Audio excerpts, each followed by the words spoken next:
नमस्ते। मैं श्री विवेकानंद विद्या मंदिर के आचार्य निर्मला साहू आज के ऑनलाइन क्लास को स्वागत करती हूँ। आज मैं 10वीं कक्षा का नया चैप्टर पढ़ाऊंगी। उस चैप्टर का नाम है मधुर भाषण। तो बच्चों चलो आज हम नया चैप्टर पढ़ेंगे। उस चैप्टर का नाम है मधुर भाषण। तो बच्चों देखो, ये है हमारा हिंदी किताब, हिंदी सौरभ। आज हम इस किताब के नए चैप्टर पढ़ेंगे। उस चैप्टर का नाम है बच्चों मधुर भाषण। तो बच्चों, भाषा पर मनुष्य का विशेष अधिकार होता है। भाषा के कारण ही मनुष्य इतनी उन्नति कर सकता है।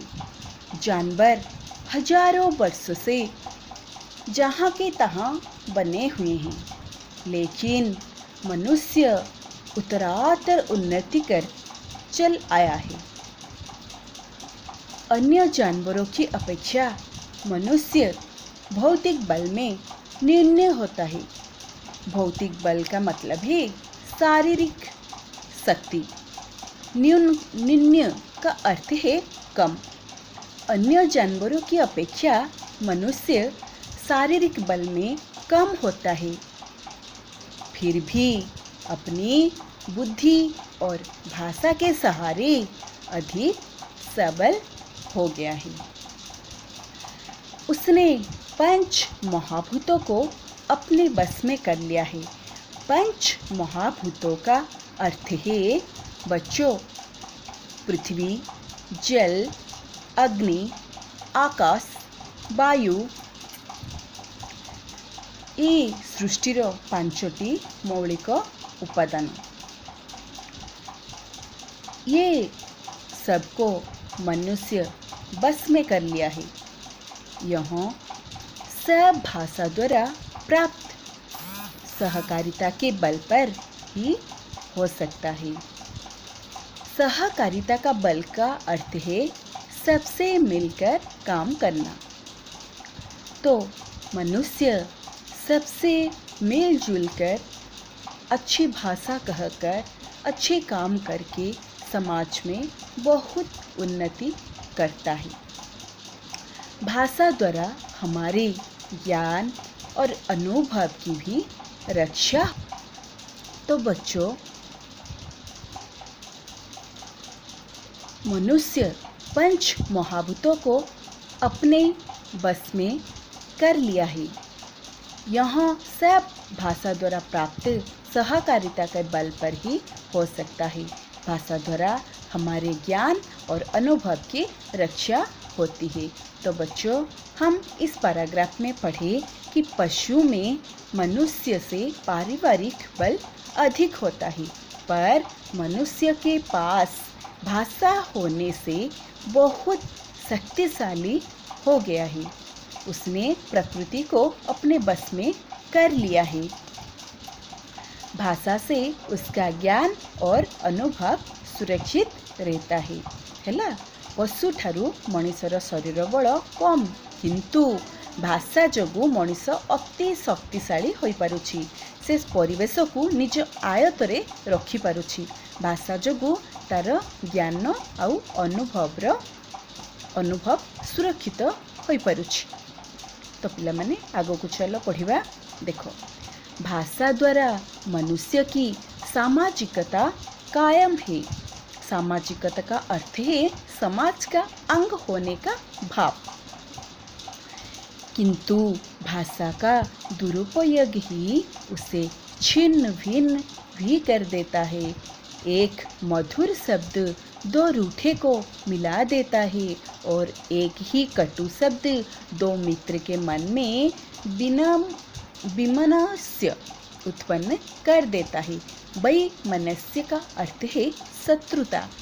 मधुर भाषा द्वारा मनुष्य दो रूठे हुए हृदय को आपस में मिला सकता है और एक ही कटु शब्द से दो मित्र आपस में दुश्मन बन जाते हैं। इसीलिए हमें सर्वदा सत्य बोलना और अच्छे बोलना चाहिए, जो कि आप दूसरे मन को शांत कर सकते।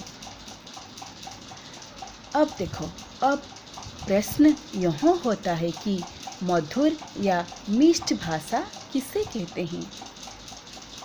देखो बच्चों, साधारण तो जो वस्तु मनानुकूल होते हैं, जिससे चित्त द्रवित होता है, वही मधुर कहलाती है। माधुर्य भाषा का भी गुण है।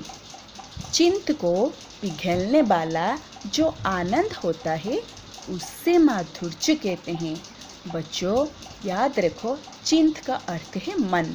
मन को पिघलने वाला जो आनंद होता है, उसे माधुर्य कहता है। माधुर्य का अर्थ है मधुरता। अब देखो, वचनों का माधुर्य हृदय के द्वार के खोलने की कुंजी है। कुंजी का अर्थ है चाबी। वचनों मधुर वचन हृदयर द्वार खोली दिए।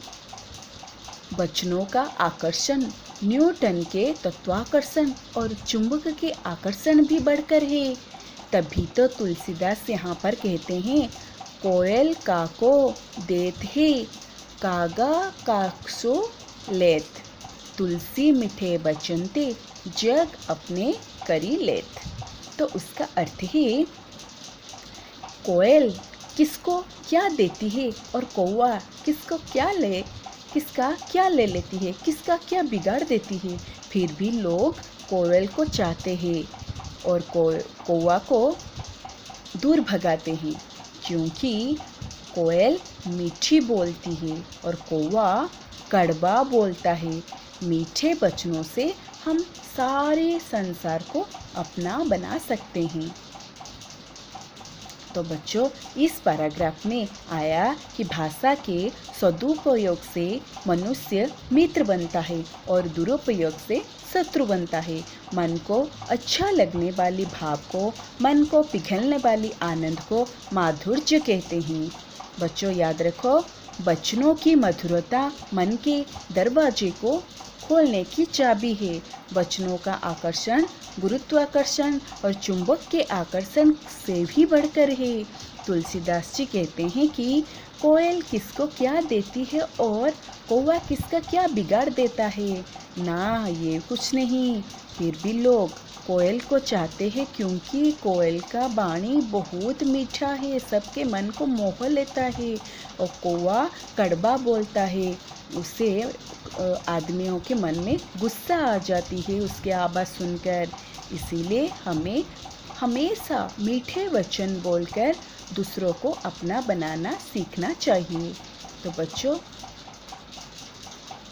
याद रखो और इस वीडियो को ठीक से सुनो। रहती हूँ। धन्यवाद।